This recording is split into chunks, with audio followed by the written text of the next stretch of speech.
Hello नमस्कार मित्रांनो. समोर तुम्ही ते मीटर पाहताय, हे डिजिटल मॉइश्चर मीटर.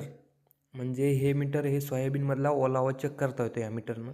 आता पाहू शकता आपण या मीटरमध्ये त्या चांदीमध्ये सोयाबीन टाकतोय.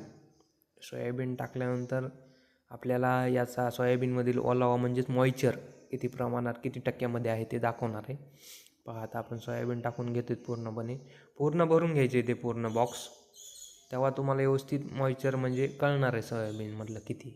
आता पाहू शकतात यामधला कोणता पण अंक दाबायचा तुम्हाला. आता एक दाबून ठेवला आपण म्हणजे सरासरी 9% मॉइश्चर आहे, 9चं प्रमाण आहे. आणि सरासरी 10% मॉइश्चरपर्यंत टॉपचा भाव लागतो. आता उदाहरणार्थ 43चे भाव आहे टॉपच्या, 9% 10% सोयाबीनला 10.10, तर तुम्हाला 4300 रुपये टॉपचा हायेस्ट भाव लागणार. याप्रमाणे सोयाबीनचा भाव निघतो, मॉइश्चरवरच अवलंबून आहे भावाचं. धन्यवाद.